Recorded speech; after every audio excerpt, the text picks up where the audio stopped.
Hey everyone, welcome to Waking to Glory. I'm Jeanette Ross, and today we're furthering our discussion about the Beatitudes. And I'm breaking that up on purpose because to me, when I think about the Beatitudes, I think these are the attitudes, the mindsets that we need to hold in our heart and keep in the forefront of our mind in order to truly be and function as children of God. And so here, Jesus on the Sermon on the Mount has gathered his disciples and others have pulled up a chair and sat down and they're listening to Jesus teach for the very first time. So we know this message has to be very near and dear to Jesus's heart because he's really laying a foundation for his followers and saying, look, these are the keys to the kingdom. If you guys can grab a hold of these mindsets and this truth, then you're going to be able to release heaven to earth. So let's jump in. And if you haven't seen any of the other videos, feel free to check those out at Waking to Glory on the YouTube channel or my Facebook account. Okay, so Matthew 5:5, Jesus says, "Blessed are the meek, for they will inherit the earth." So we see here that Jesus is connecting meekness, humility to inheriting the earth. Well, this takes us back to the very beginning with the first man and woman who were given dominion over the earth. God turned to Jesus, turned to the Holy Spirit and said, I have a fabulous idea, guys. Let's make man, let's make woman, and let's make them in our image. And so, of course, they were made to be awesome because God, Holy Spirit, and Jesus are the most awesome, right? And to me, I think of the picture of a picture. I think of a work of art that's in a museum that people really respect the painter, the artist that created this. And if something's very popular, they will make copies of it, right? But it's the original piece of work that has the most value and is regarded as the most awesome, right? Doesn't diminish or take away from the copies. People still enjoy the picture, find beauty in it, or are inspired by it, or whatever it is about the work of art that people love. And they hang those copies in their home and other places for not only them to enjoy, for others to enjoy as well. And it doesn't take away from the beauty of that artwork, but the most valuable one is the original.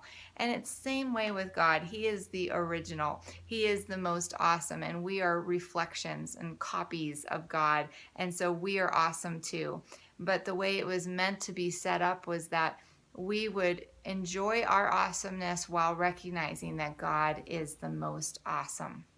But unfortunately, the first man and woman, Adam and Eve, couldn't just settle into their own awesomeness. They were lured in by the enemy into believing that somehow they were lacking something. And he tried to say, you can be like God, not and Adam and Eve weren't realizing that they already were like God, but somehow they wanted to one-up him or at least try to be equal to him. And so pride came in where humility should have remained. And so they disregarded their meekness.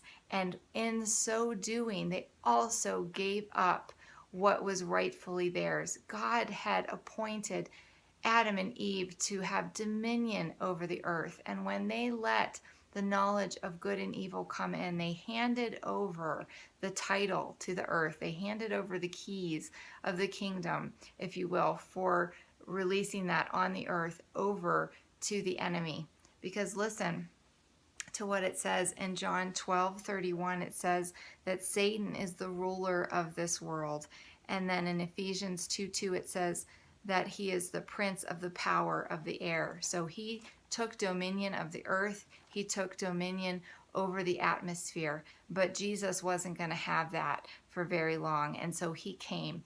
He died on the cross. He rose again, and he was victorious. And he snatched back those keys, and he reclaimed his inheritance of the earth. And he is now giving that to us. He is sharing his inheritance of the earth with his sons and daughters. And so those who have have awoken to the light, who have given their trust in God, who acknowledge, I am awesome, but God, you are the most awesome, and I'm choosing humility over pride. They are given back the earth. And why would God do this? Is he just wanting to give us a bunch of stuff? I don't think so. I think he is giving us the earth because now we can bring heaven to it. And that is our joy. This is our mandate as sons and daughters, that we get to release to the earth and to the atmosphere the goodness, kindness, faithfulness, love of God. Because the reality is, there are people that are still subject to the enemy. You see, he has a limited amount of power over the earth and over the air until Jesus returns. So it's only the sons and daughters that are awoken and aware of the authority and what they've been given in the inheritance of Jesus that can put the enemy in his place. But everybody else that's still in darkness, that still hasn't awoken to the glory of God, and now then accepting his reflection of glory in themselves, they are still wrapped and encased in darkness.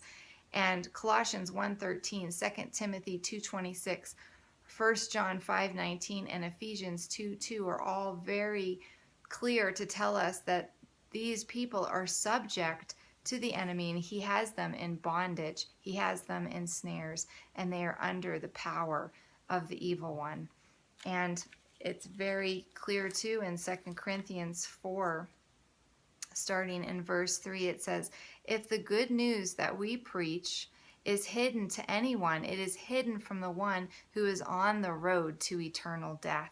Satan, who is the god of this evil world, has made him blind, unable to see the glorious light of the gospel that is shining upon him, or to understand the amazing message we preach about the glory of Christ, who is God.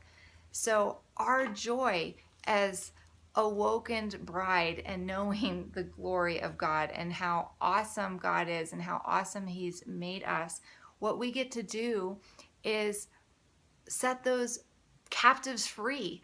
This is what part of our inheritance is, that Jesus has given us the keys to the kingdom to unlock those that are in bondage, to say to those who are in darkness, here is the light of God. Look upon it and walk into this light. And we get to invite people and kind of remove their blinders and take them out of the darkness. And so this is my encouragement to you today. Choose humility, but do it in a way that doesn't diminish yourself. Know that God has made you awesome because you are like him. You are not God yourself, but we are a reflection of him, and we have a lot of his beautiful attributes. And so implement those and use those in confidence, knowing that when you are glorious, he is glorious. And as you do that, you share with people God's light, and you help them get out of that darkness that they are in and out of that bondage of being under the power of the evil one, and you let them know that Jesus has come to set them free. Okay, guys, be blessed.